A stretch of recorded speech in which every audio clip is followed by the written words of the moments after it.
We're heading towards a financial Armageddon. That's according to financial experts and economists. The kind so bad that it is incomparable to what we experienced during the height of the COVID, where businesses were destroyed and thousands of jobs lost. Cast your mind back. It shouldn't be that difficult. This is just about 2 years ago. Besides the deaths from the pandemic, household incomes declined drastically. Some people who hitherto did not even have to think about where their next meal was coming from were forced to borrow in order to survive. It was that dire. Now, financial experts are telling us the economy is headed for a possible collapse. Why? Because government has reached its borrowing threshold on the international market. I'm sure you're wondering where I'm taking this. Stay with me. I'm coming to a point. And the point is the government's insistence to go ahead with the passage of the e-levy despite intense opposition from the public. Finance Minister Ken Ofori-Atta painted a bleak picture of why the Ghanaian economy depended on this proposed tax and why they didn't want to go back to the IMF for a bailout. We have forgotten how difficult and tenacious that master from Washington was. So we can deal with them for them to give us advice, but we need not ever get into IMF program. And if we don't do this e-levy, you are just pushing yourself in a way that would potentially end up in such a disaster. Well, now the e-levy is being portrayed as a savior for the ailing economy. But assuming it is passed, the projected amount to be generated from it is 6.9 billion cedis. This is a far cry from the total of 100.5 billion cedis government is expected to generate to meet its expenditure needs. That's almost 7%, which some people say is a drop in the ocean. And even before it is passed, many Ghanaians are kicking against it. And with each passing day, more people are opposed to this proposed levy that they describe as regressive. Because they already take charges from us, so why do we have to pay another e-levy? Paying the e-levy and then coming to pay the charges also on the money by the communication network also is a whole lot. You can't tax me on my personal money. Some people even take their salaries through mobile money. So if you put this e-levy on, how much are they going to withdraw from their wallets?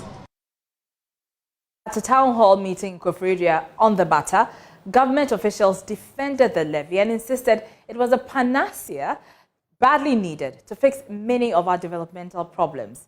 But it appears that did not convince many. I'm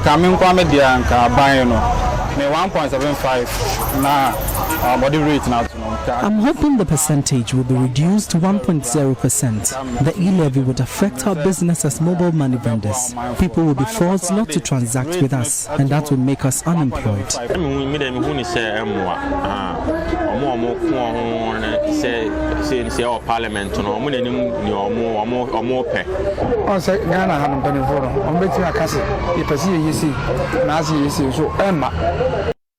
So clearly people don't like it. Well, the purpose of taxation is obvious. It is to generate revenue, which is expected to be channeled towards improving the lives of citizens through provision of social amenities.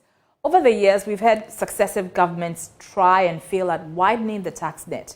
The Akufo-Addo administration is convinced that this is a sure way of widening the tax net. But at what cost? Take a look at this. This is the plan for generating revenue for the 2022 fiscal year. These are taxes on domestic goods and services. So you can see how much is expected to be accrued. Now let's go to the second slide. This shows the number of components in terms of taxation citizens have had to pay over the years. So as you can see, between 2013 and 2018, there were 4, and then it increased by 1 more in 2019 and 2020, and yet another in 2021, and now we are seeking to add another in 2022. So the question some people may ask is, if we don't pass the e-levy, will we tip over into the deep gaping hole of debt and bankruptcy and extreme hardship never before experienced? And more importantly, do we not have other alternatives we can fall on to save the country from the dire picture that the finance minister is trying to paint? The answer is yes. One way around it is dealing with the corruption and the wastage in the system. Today, it has emerged that state-owned enterprises reported a 5.3 billion CD loss in the operations in the year 2020. Let's plug these loopholes for a start. Others, like former Central Bank Governor Dr. Kwabena Dufour, suggest focusing more on the extractive industry. And as you can see in that tweet there, he says, for a government that wants to leverage on digitization, the e-levy contradicts the facilitation of a digital economy and worsens financial conditions for already struggling Ghanaians. Focusing on the extractive industry yields more revenue without the burden the e-levy creates. And he shows how from the e-levy you can generate 6.9 billion, but from the extractive industry you can generate 25 billion. So there are certainly ways around this. The message from the citizens who are no longer spectators is a resounding no to this electronic transaction levy, at least at the rate it is being currently charged.